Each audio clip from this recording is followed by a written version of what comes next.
Hello, everyone. I got a couple of emails saying you have trouble accessing the video, which of course I'm trying to address you via the video, so might not be the, oh, I'm having a funny hair day.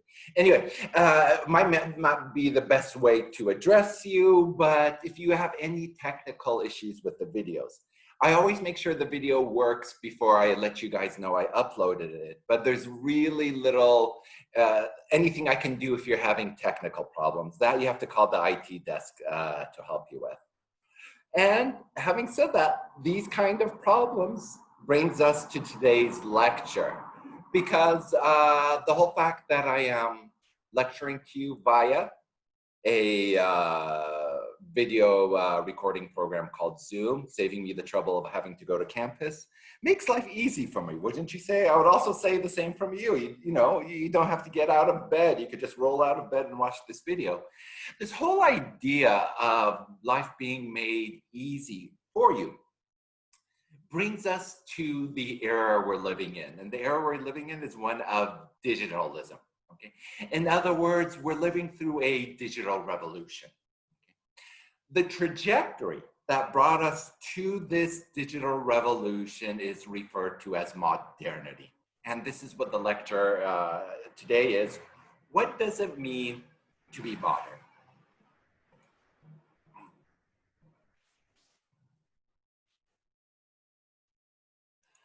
So basically, we're looking at the lecture from the evolution of modernity, or in other words, a transition from a point where life was pre-modern to the modern era.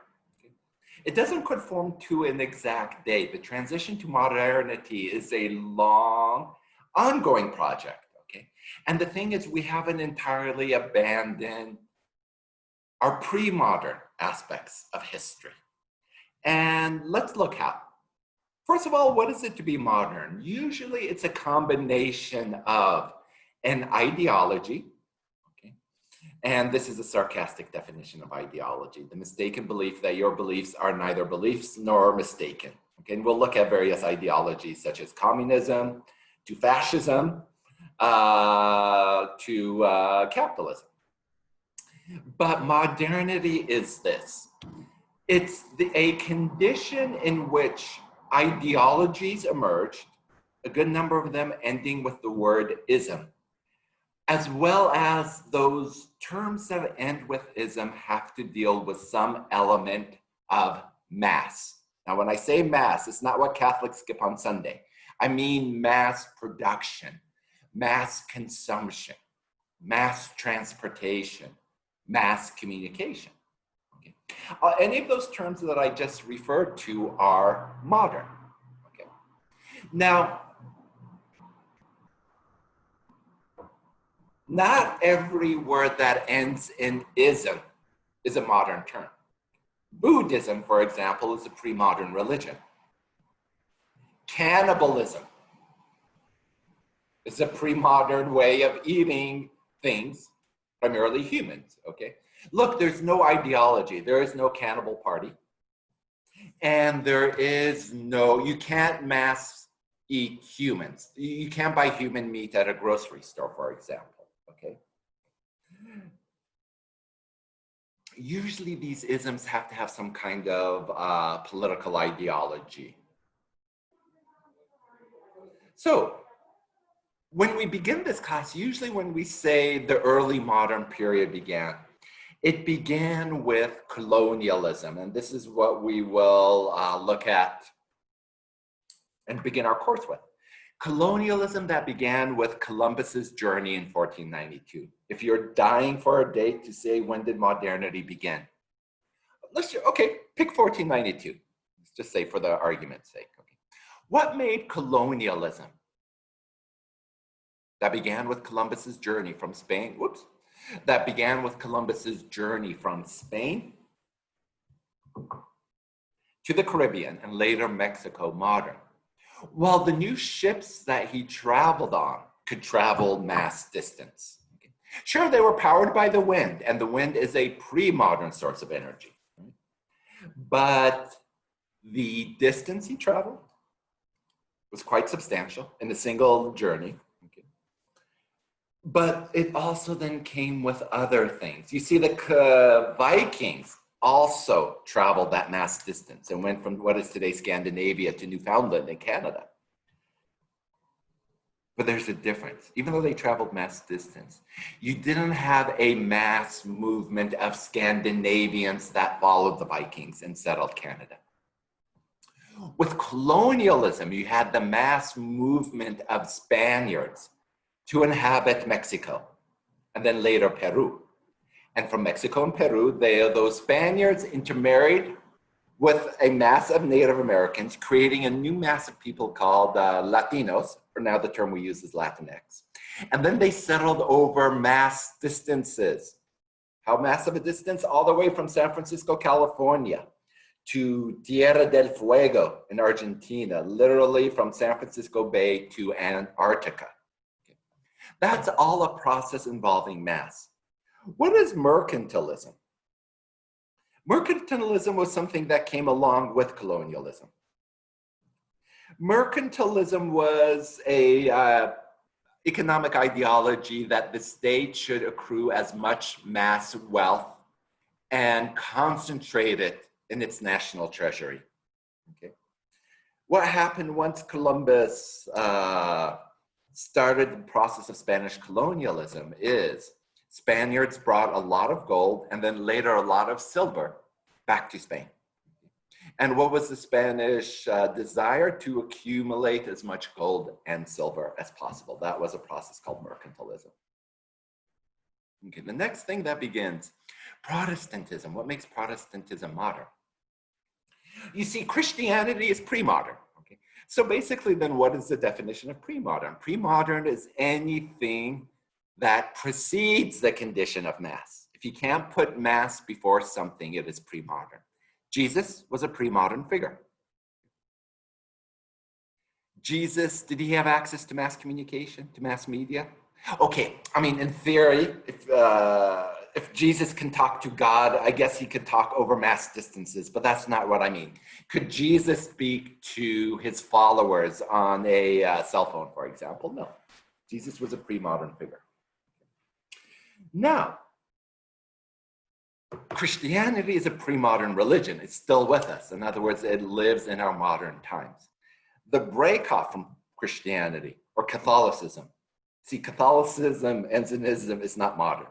Protestantism is, however.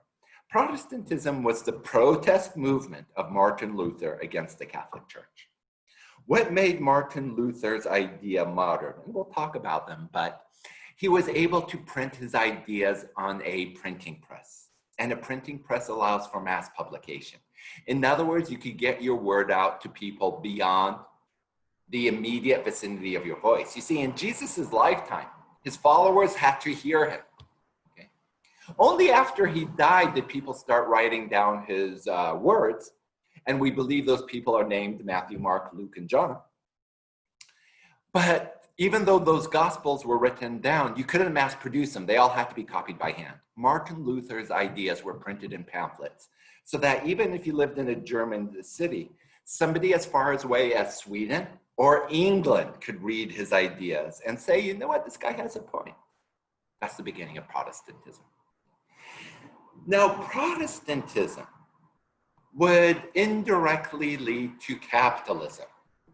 And what is capitalism? And you know, to be modern, a lot of times you end in an ist. A capitalist is a modern person. Capitalism was about creating factories to mass produce goods. And what were the first mass produced goods? Clothes. Everyone needs clothes. You know, you can't be naked all the time. Okay, capitalism mass produced goods, but then there's the other part of the equation. You need enough mass of people with disposable income to mass consume mass produced goods. That group, today we call a middle class. Okay. Remember what I said in the previous lecture, what did you do for a living? Most people said, well, I grow food to survive. Okay. You didn't have a disposable income. The minute you had a disposable income, you could buy goods that were produced in the factory. And that is capitalism, mass production for mass consumption. Number 4 is nationalism. And the idea of a nation, to belong to a nation, is a modern phenomenon. In pre-modern times, what did you have then if you didn't have nations? Well, you had kingdoms. You had principalities. You lived in dukedoms. Okay? Or you lived in neither. You were a wandering band of tribes. Okay? Or you belonged to a city-state that was self-governing. These massive new things called territories that we call nations are new. A pre-modern way to be ruled is by an empire. And the thing about an empire is this: there is an emperor, usually a king, and everyone else is the subjects of the king. Okay? In other words, the subjects are not equal to the king. In modern day nation, you don't have subjects, you have citizens. And in theory, the citizen is equal to the leader. In theory, the citizen has as just much right as the president. I have just as much rights as President Trump, for example. Well, that is because we belong to a nation called the United States of America. What makes nationalism modern is this: before there were nations, your primary loyalty was to your family, or maybe your tribe, or your clan. The nation says this: your new loyalty belongs to a mass of families, a mass of people called Germans, a mass of people called Italians. Your new father is the nation, or your new mother is the nation. And there's a reason some countries call their country the fatherland or the motherland. And even another variant of nationalism we use, patriotism, comes from patria. And patria literally means the father. That's all the nationalism is. It is a form of a mass family. Anarchism. Okay, so let me just give you dates. When did capitalism emerge? We could say the Industrial Revolution, when you have the steam-powered engine that was developed in Scotland, or by a Scottish person, I should say, and took off in England. You had the first factories there around the late 1700s. So we could say that's when capitalism began. Nationalism really begins with the American War of Independence and the French Revolution. So we're talking about 1780s. Anarchism begins about a couple of decades later. And what is anarchism? Basically, it's a political ideology that says the masses are being deluded by the state. The state is something evil. Now remember, I talked about the state in the very first lecture. Anarchists have a problem with the state making you feel fear. Okay? And what do they want the masses to do? Well, overthrow the state.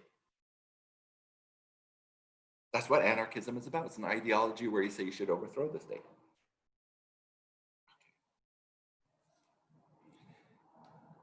Imperialism is another form of colonialism. Okay? It just was occurring again around the 1880s, and it took off then when the Europeans had steamships and machine guns. What is a steamship? It's something that could allow you to travel mass distance more efficiently. What is a machine gun? It is a weapon of mass destruction. Now, usually when we talk about weapons of mass destruction, we talk about nuclear weapons, we talk about chemical weapons. But in theory, the first cannon was a weapon of mass destruction. A sword, think of a sword. You cannot kill a lot of people with a sword. A cannon, on the other hand, you can kill a lot of people in a second. Same with the machine gun. And imperialism was basically the European process of conquering Africa, Asia, and integrating those lands into number three, the capitalist market. So when the British conquer India, it's not just about conquering territory. It's taking Indian cotton to be made in British factories to be sold to new middle classes. Now you might be surprised that I say number 7 is modern. Racism is a modern phenomenon. Now surely you must be saying, Professor, there was racism beforehand. Not in the modern concept. Okay. Since time immemorial, there's always been prejudice, distrust. When we're wandering around in bands of tribes, you're always worried about the next tribe on the horizon. Are they going to kill us? Are they going to steal our woman? Do they have some strange disease that we've never been exposed to? You see, in theory, that's not racism. It's prejudice. It's fear of the stranger. If you lived in one particular village, you were always wary of the village, let's say, down the road. They're different from us. They have different habits, maybe. And again, they might have diseases. For most of history, the Jews have been discriminated against. That's not racism. The Jews are discriminated not because they're a different group of people, but because they're being blamed for the death of Jesus Christ. Racism begins when we start using words such as black and white. Not only those two colors, we also used other colors. Yellow, to refer to anyone of Asian descent. Red, to refer to any Native American. And believe it or not, those colors, we only started using those since the 1700s. That's what makes them modern. Okay. And remember when I was talking about my grandfather? You see, Europe, it was a very European thing to do, to describe races with these colors. Look at the Persian language, which has been around for thousands of years. And look, even to this day, you know, Persians really, they historically didn't use colors such as white and black. Like, what did they say? They used colors such as wheat, for example. What makes racism modern? It's the belief, now it's related to imperialism. You see, when Europeans conquered Africa, what did they say? We whites, in other words, the mass of people that have quote unquote white skin are naturally superior. Everyone who is quote unquote black is inferior. That's why they lost to us. And that's what justifies us ruling over black people. We are bringing them civilization. That's what makes racism modern. Socialism, Marxism, communism is a reaction to number 3 and 4. Basically, what do all those isms say? Mass production should be controlled by the state. You see, number 3 says mass production is dictated by the free market, the invisible hand of the market, according to Adam Smith, a modern philosopher. Marxism says all major industry, all mass production should be controlled by the state. What would Marxism look like in the United States? There would be no Chase Bank, Bank of America, or Wells Fargo. You would have a single bank controlled by the United States government. It would be called the Bank of the United States of America, or just simply the bank, or the national bank, and that's all you have. There would be no Delta, United Airlines, so on and so forth. There would just simply be that one single airline, so on and so forth. Feminism. So Marxism, if you want to date, like I said, 1850s, that's when it developed. Feminism also emerges, takes off particularly around the same time as anarchism. Around the, let's say the first great wave of feminism was the 1880s. Okay. And it was basically formed this way. It was making an argument. The mass of women around the world, that is 50% of the world are women. Those of voting age cannot vote. Feminism originally emerged to give women the right to vote. It was basically saying, look, democracy is modern in the sense, not the democracy you had in ancient Athens. There's a good description. Pre-modern democracy was like this. Only men who had property could vote in ancient Athens. In theory, modern democracy says any citizen can vote. Now, even in early American history, not every citizen to vote. You had to have property back then. Modern democracy says everyone can vote. In other words, that's the participation of the masses in political affairs, when every man can vote. Women were denied the right to vote. So in theory then, you're denying a group, a mass of people, the right to vote. That's what led to the birth of feminism. Okay, what is futurism and nihilism? Futurism and nihilism. Futurism was a movement to destroy the pre-modern past.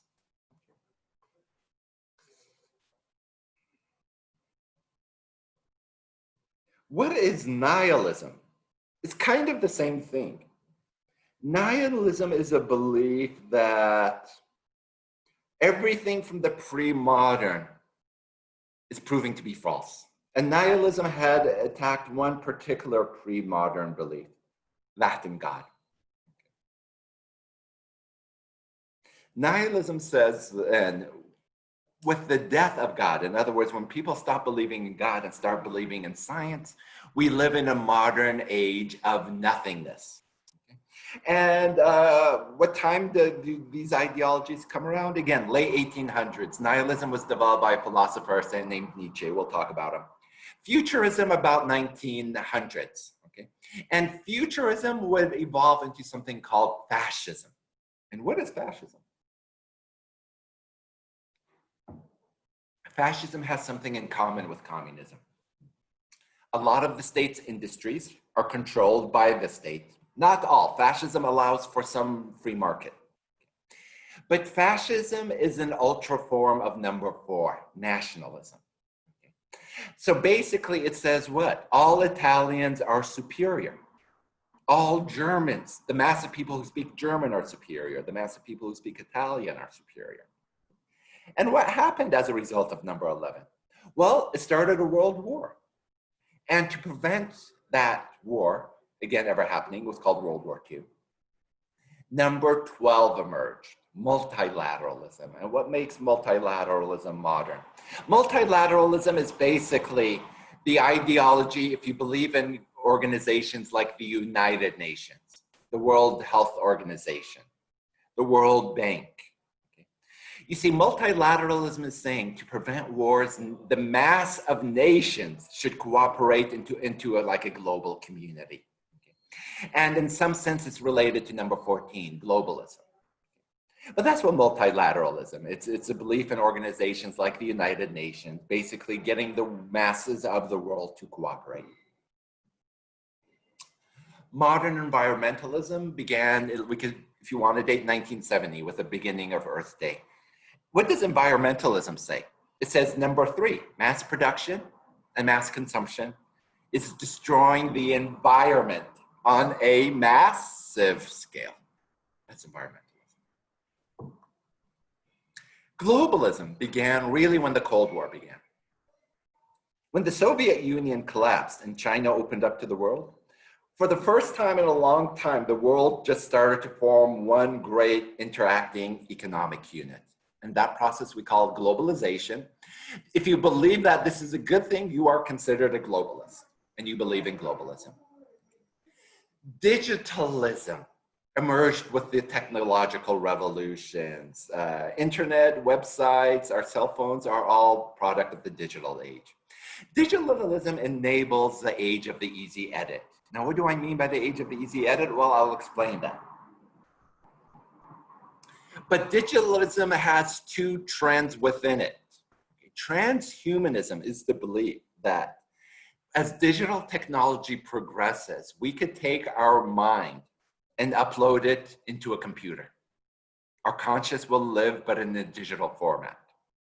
And if anyone has watched the series Black Mirror, there's one episode of 2 women who fall in love and they share eternity together because their memories have been uploaded in digital format. That's an example of transhumanism. Dataism is the process of taking mass-produced data, otherwise known as big data, and governing according to big data, getting people advertisements according to big data, collecting intelligence, surveilling by people's big data. In other words, whenever you use the digital formats, you're producing data, right?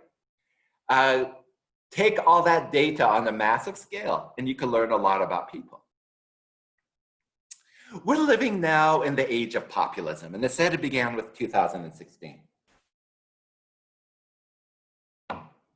With the election of Trump, the Brexit referendum in the UK.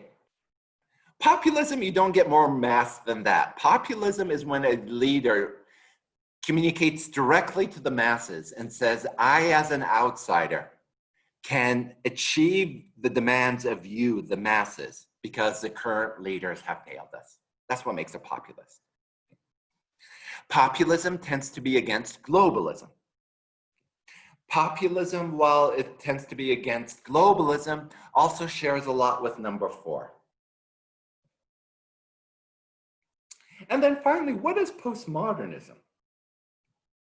Well, postmodernism is really an idea. And it's an idea that 1 through 16 don't mean anything.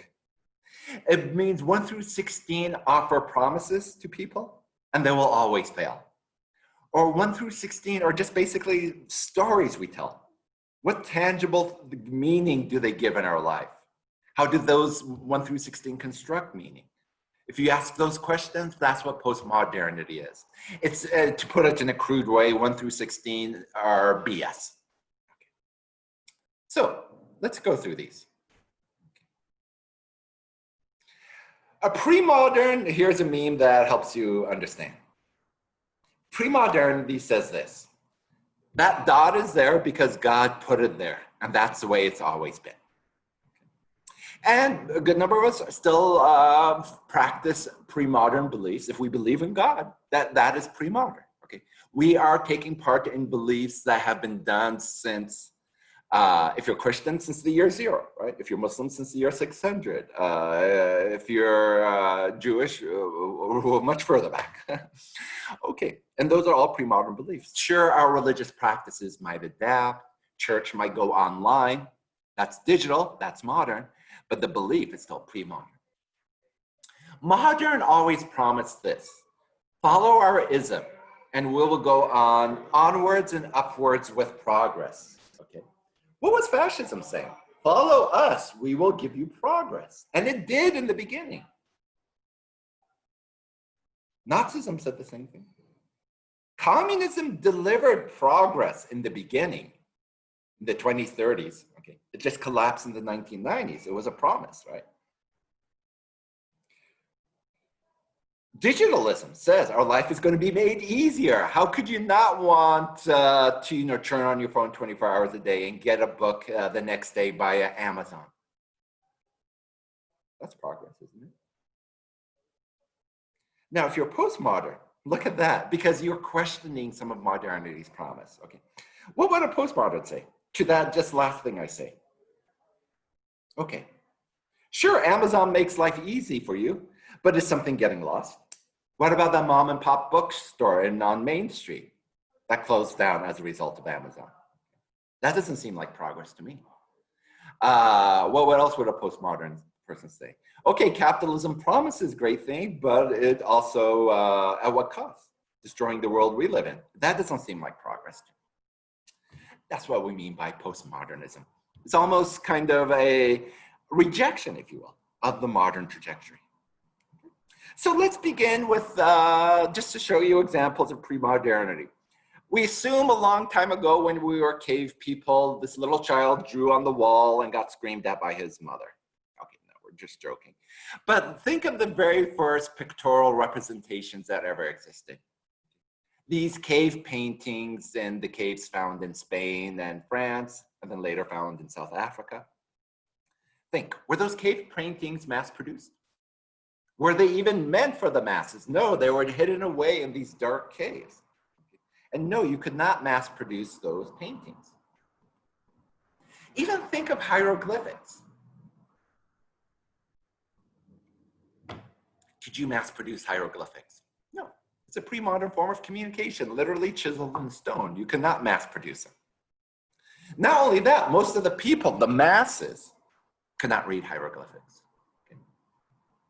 So that was not a mass medium. It's not a modern medium.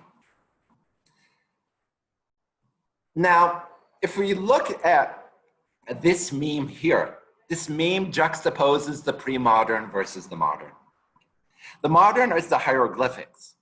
The modern is the use of digital emojis. And what did I say? Digitalism is the age of not only mass communication, but mass communication that's really easy. Okay, let's pick an emoji. Oh boy. Okay, I'm probably going to get in trouble. But anyway, my arrow is on the eggplant emoji. And as far as we know, the eggplant emoji usually communicates what otherwise we would refer to as the booty call, right? You send that emoji for the calling of the booty. Yeah, okay. And that's easy. Don't even have to pick up the phone. Just one single, it arrives. Okay. Will that person on the other end reciprocate? That's another matter. But the act of asking for the booty was made easier thanks to that emoji. Think how an ancient Egyptian would have to do the same. He would literally have to carve the eggplant into stone, then bring the woman that he wants to hook up with to the stone wall, point to it and says, how about it? And if she says no, then what the hell? He wasted all that time, and then he has to go find another woman, bring her to the wall, and he point to the emoji that's carved in stone and say, hey, how about it? And again, she might say, no, nothing is easy about that. He carved that eggplant for nothing. For all I know, one person could send 10 emojis of eggplants to 10 people on his or her, it has to be a he in this case, contacts, easy. That's what we mean by digitalism, the age of the easy edit and pre-modern communication. Okay, I'm not sure if you know the myth of Narcissus, but the myth of Narcissus really easily was an ancient Greek myth of somebody so enamored by his own looks that when he saw a reflection of himself in the mirror, in the stream or pond, he fell in love with his image, and to be reunited with his true love, he went into the water and drowned, and hence the word, you're such a narcissist, right? Narcissus, the myth of Narcissus, okay, in the pre-modern era, usually you would have heard it orally. When we say it's a myth, it was something usually told around the campfire and to teach you a lesson. Okay. Now, if you look at this meme, the Instagram, that is digital. That's an example of digitalism. Okay. Instagram allows you easily to share a picture with thousands, if not millions of people in a second. Makes life easy. Now, what is this creator of the meme saying? It also becomes a modern means of our narcissism.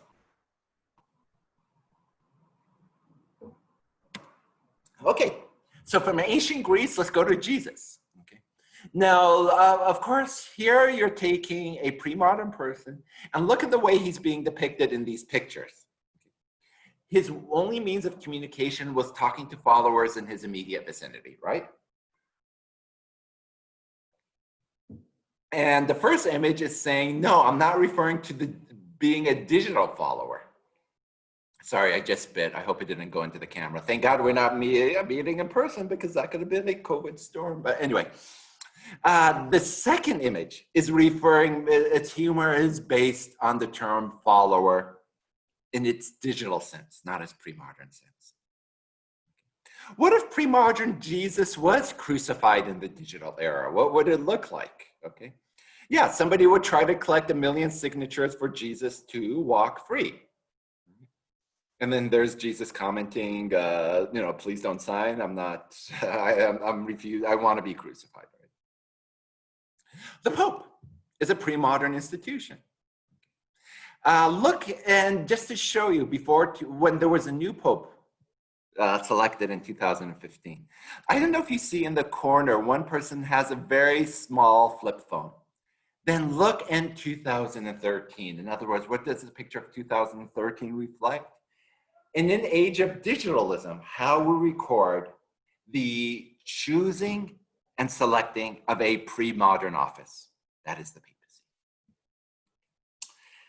Modernity, if you want one image that sums up modernity, it's this, the printing press. Because what could you do with the printing press? Now you could start mass producing books and newspapers. And what was the first book to ever be mass produced? The Bible. Now here comes Martin Luther again. Martin Luther, as his protest movement, also said something else. Up until that time, every Bible was handwritten in Latin, written by a monk. It could take up from a year to anywhere to 5 years. Extremely expensive. And nobody spoke Latin by the 1500s, right? What did Martin Luther say? The Bible should no longer be written in Latin. Because when you write the Bible in Latin, you give power to the priests because it's the priests who are the only ones who speak Latin and read Latin, right? The Bible should be translated into languages people speak on an everyday basis. And one of those languages are German. So what did Martin Luther also do? He translated the Bible into German and started to mass produce it. Now, look what begins. The minute the Bible is cheap and mass produced, what do people have an incentive to do? To start learning. And the minute they start to learn, you have the birth of mass literacy. The minute a lot of people are reading in the same language, there's going to be a transformation in their heads that all of us who read in the same language should perhaps form a nation.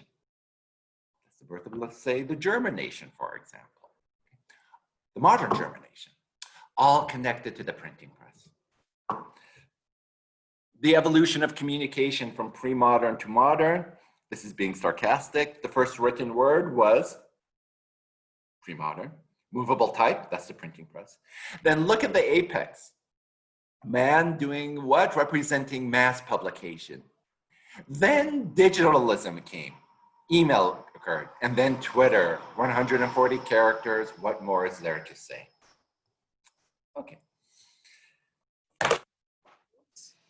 Let's just take a little break. I'm going to show you a video. The video, I have to say before every video, is partisan in that it's sympathetic to the Democrats. The most popular media is. I'm not, when I show video, it's not that I'm taking one partisan side or the other. I show a video because it has some kind of educational value. Look how many times ism is referred to in this video. And this video is really just to show you how modernity works, or what are modern concepts.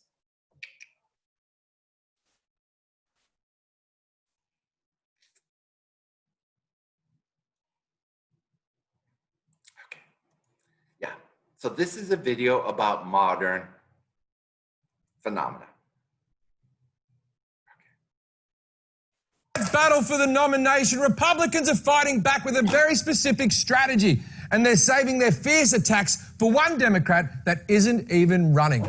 Does Alexandria Ocasio-Cortez know the horror of socialism?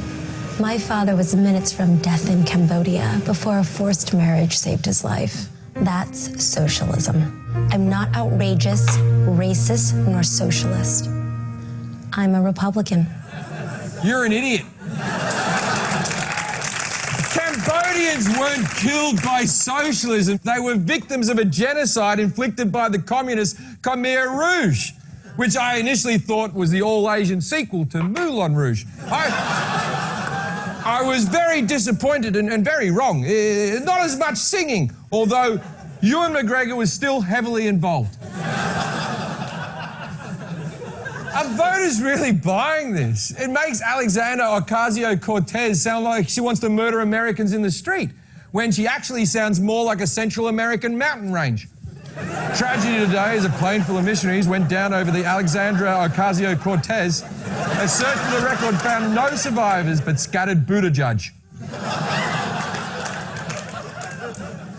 Republicans, you think the Democrats who promote socialism are cut from the same cloth as Joseph Stalin, Pol Pot, Ewan McGregor, Fidel Castro, and his friend in the T-shirt? They all claim to be socialists, so of course it gets a bad rap. Look, I too grew up in a socialist country, and I know too well what it can do to a society. Let me show you what socialism looks like.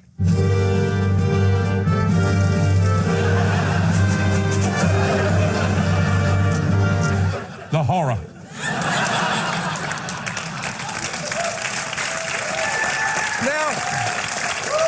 Now, socialism is shorthand for everything bad in the world, and it's distracting us from talking about other things. Right, legendary Dodgers announcer Vin Scully? Socialism failing to work as it always does, this time in Venezuela. You talk about giving everybody something free, and all of a sudden, there's no food to eat. Anyway, 0-2.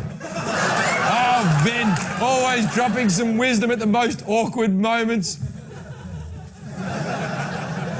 You know, the greatest pitcher in Dodgers history was Sandy Koufax. Now let me tell you something about his people. 2 out, bottom of the 8th.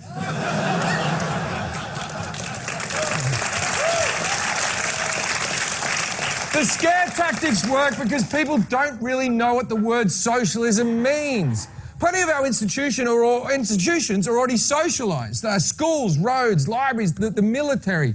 Yes, the military is socialist. Service members get free healthcare, housing and food, and we paid for it with our taxes. The fire department.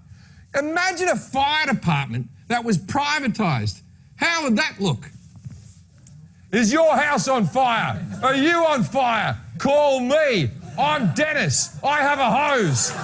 Don't be fooled by other fire departments that claim to use water. Our patented water-like substance will remove up to 70% of your fire on your home and or body.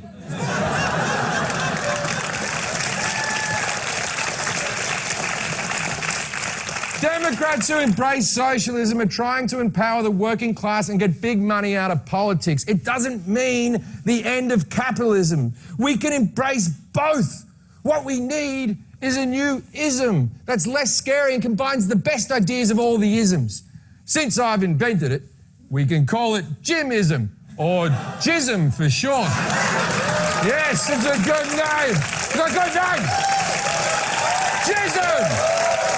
That'll get stuck in your head and your hair. First, we take the best things from socialism, like free healthcare and the bus that picks your kids up from school. Then we add capitalism. Some people will still get rich. And communism, some people will still get poor.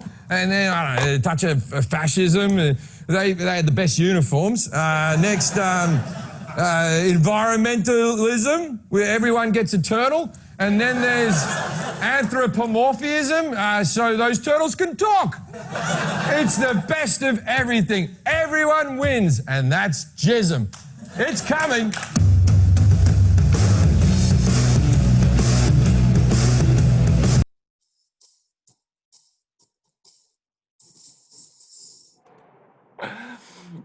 Okay.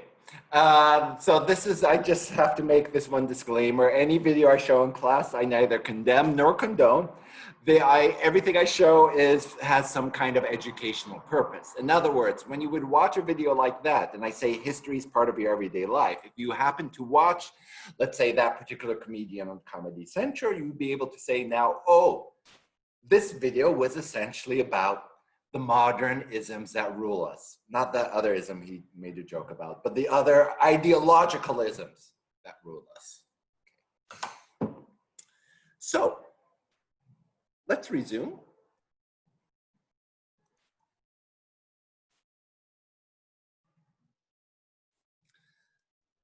Look at the following.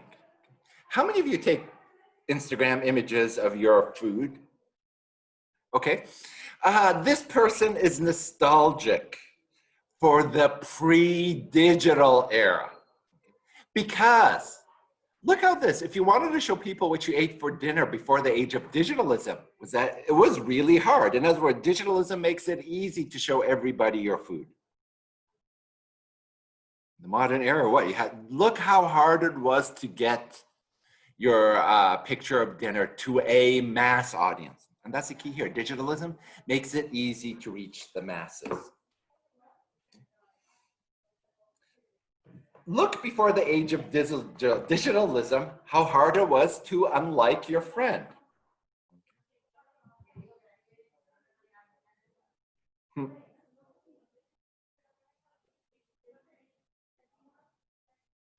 Oh, that looks like Freddy Krueger. Oh. No wonder he probably used his claw-like hands to cover up her face. Okay. Now, what about in Stalin's, speaking of communism, in Stalin's Soviet Union, before the age of digitalism and the age of the easy edit? This is how you got rid of people. Not easy. There, just somebody who was unfortunately a great photo shot, but somebody walked by, get rid of it. Okay. So digitalism is this. Okay, it's like I said, the ability to use the age of the easy edit to reach the masses. So let's take this case of a Saudi textbook. when whoever was writing the Saudi textbook was putting together, he or she probably Googled an image of the Saudi king, found it on the internet, didn't notice Yoda. The book went off to the printers. You still have to do your modern thing, mass produce it. What happened because of the age of digitalism? Later, the Saudi school board discovered maybe what? 1 million books with the image of a king next to Yoda. I personally think that's cool. The Saudi government did it. And what do you have to do? You have to destroy the books and mass produce them again. Not easy. Now, in here, this is the transition that you went through. Okay? And we're still undergoing that transition, right? Look at these. These are symbols of oil. Oil was the symbol of modernity in terms of giving us the fuel for mass transportation. And it's still the major fuel of mass transportation. But what is the new oil in the 21st century? It is digital oil. Okay. You see, every one of these logos represents something about the digital era, something about easiness. Okay, and if we think, what makes them easy? Well, Amazon. In the beginning, Amazon was to make book delivery easy, so you didn't have to go to the bookstore. During a lockdown, it allowed the masses to mass consume very easily. Uber, think in the modern era, before there was digitalism. When you wanted transportation, what did you have to do? You had to go out of your house. Hopefully you find a taxi. Hopefully that taxi driver didn't smell. I lived in New York for the longest time. Anyway, hopefully that taxi driver wasn't a mass murderer who's going to kill you. And then hopefully you didn't forget your wallet. Otherwise, it wasn't a mass murderer, if you don't pay him, he might become. What does Uber do? From the comfort of your home. You could have the guy or her come to you, and based on the ratings, you can tell if this is a serial killer. Not only that, you can see the progress that driver is making to get to your house. And most New York taxi drivers are awful human beings. If the Uber driver is mean to you, what do? Give them 1 star. That's easy. Okay, Microsoft, how does it make our life easy? Sorry, it makes life easy. Okay, I'm just, anyway, Microsoft makes life easy. Think about this. In the old age when you had to type a book, now, in the age of the easy edit, you make a mistake, you don't have to type in the entire page over. Delete, paste and copy. It also makes plagiarism a lot more easier.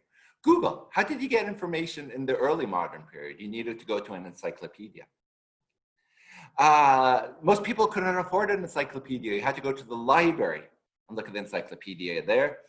And what if you were doing a school book report and somebody took volume M and you wanted to do some book report on mammals? Okay. Nothing is easy about that. You want to know about mammals? What is a mammal? Google it. You get the information in a second. Okay, Facebook. What makes Facebook easy? Think in the old days how you had to make friends. You had to help them move. You had to invest time, do them favors. What does Facebook do? It allows you to get 1,000 friends relatively easy. Now, okay, you might say they're not really your friends, but the point is, it does allow you to meet new people that otherwise would be much harder before the digital age. And then finally, there's Tesla. And what does Tesla make easy? Think about this. If there was, let's say, a defect in a car, let's say the Toyota Prius, what would happen? Every single Toyota Prius in the world would have to go to the Toyota dealership and get it fixed by a mechanic. What could Tesla do if they catch a bug in one of their cars? They send an update, and it's electronic, it's server basically will receive the update and fix the problem for you. If you're wealthy enough to afford a Tesla, that is easy. That makes life easy. We have just a few more slides to finish off. Let me just check. Yeah, we just have a few more slides to finish off the age of modernity, and then we'll talk about Columbus on Wednesday because you have Labor Day off. Okay, thank you. Enjoy your long weekends. I know since March it's been a long weekend for some of us. Anyway, have a good week.